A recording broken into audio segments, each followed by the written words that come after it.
Good morning, everybody. It's day 2 of the Red River Farm Network Crop Tour presented by Pioneer.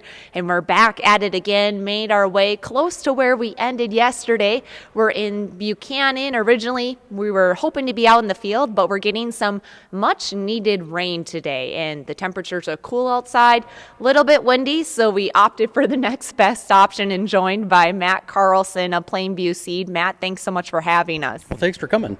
Yes, so let's talk rain since it's raining. You guys have picked up some rain as of late, and actually, we're in a drought, and that still holds true, but there are areas that aren't hurting quite as bad down here. Yeah, it's a lot of different areas got a lot of good rains here in the last couple weeks.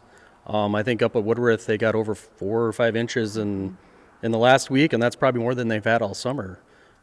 We've needed this probably quite a bit earlier, but that's just the way it is. It's a drought year, and we haven't had a bad one like this since 1988. So. Well, and we can take the rain with a couple positive notes. One, like you said, we need it at some point. We need to start replenishing the soil moisture for next year and for this fall. But two, for some of the later planted crops, depending on what you have and when you planted it, this will still help some of the crop, won't it? Oh, definitely. If you talk to some of one of our veteran agronomists, Tom Verpeer, he suggests watering irrigated corn until it black layered. So this is definitely going to give us some kernel depth and some test weight. So that'll help out a lot there. Yes, and so help us paint the picture of the area you cover. Where are we at as far as crop development? Where maybe is a little dry, we're further ahead.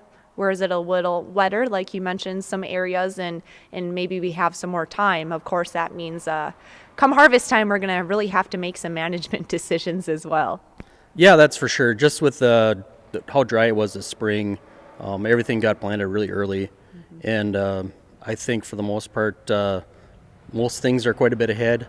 As far as the area, it comes and goes as far as the crop. There's some really poor crop out there, but and a lot of it, there was a lot of prevented plant here last year, and a lot of the crops that were put on that they look really good.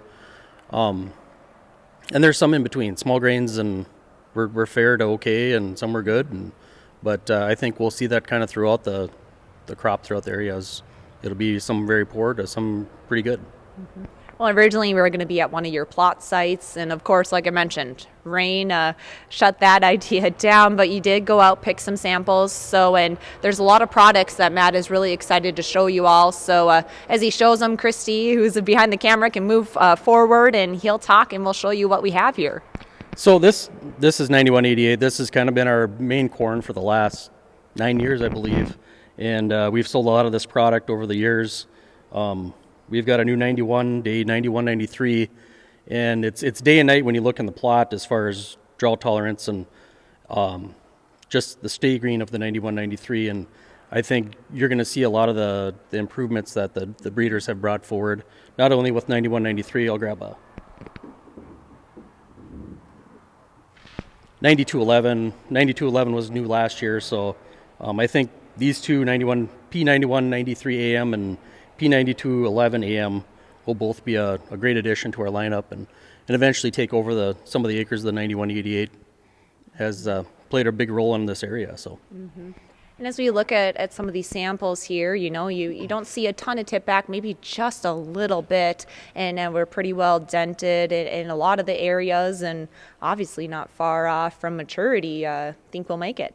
Oh, definitely. These, unless we get some freak frost, but I think we're very far ahead of usual, and it's one of those things that you had a 92-day last year, and the early frost we had, you wouldn't see the yield advantage like you will this year with the 92-day, especially with the drought scores, these two new ones. So I think there's going to be a huge advantage to having longer corn and soybeans this year for taking advantage of the later rains and just take advantage of the whole growing season. Yes, and so let's touch on soybeans here too while we have a moment. We don't have anything to show you, but soybeans, this rain will help some of the longer day varieties, later planted, you name it. What do the soybeans look out there? And two, we're going to talk enlist because that really is something that a lot of farmers and growers are starting to consider for multiple reasons. So same thing with the beans. The longer maturity is probably going to be, you're going to see a lot of advantage there. Mm-hmm. the rain's really going to help on the pod fill, and we saw some things with that last year with the early frost too, that it shortened the season up and it just reduced the yield. But the long season on that will help us. Any prevented plant acres will be a big benefit. As far as the enlist side of things, we've got a lot of new enlist soybeans out this year, and we're having our A series being bred into all of the new genetics going forward. We have a plot up by Pingree as well, and we have our new 09 in there next to our old 09 Extend, and they just look tremendous. So a lot of good things coming forward in the enlist program.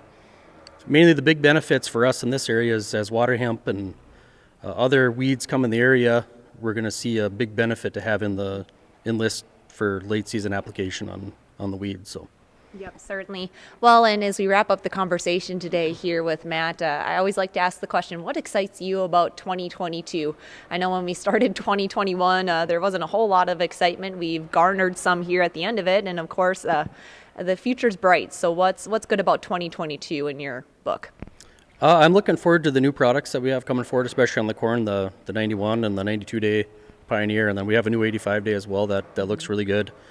Enlist side, we got some 09, the new 09 A series enlist. I think we might have some to sell. We'll see for sure on that though. But yeah, there's a lot of new good products coming forward. So. Yes. Well, again, Matt Carlson, Plainview Seed here. We're at Buchanan, North Dakota. Thanks, everybody, for tuning in, and stick with us today as we make a couple more stops. Again, we have Christy Sundin with us as well. You'll hear from her at the end of the day. Reporting Agriculture's Business, I'm Megan Overby.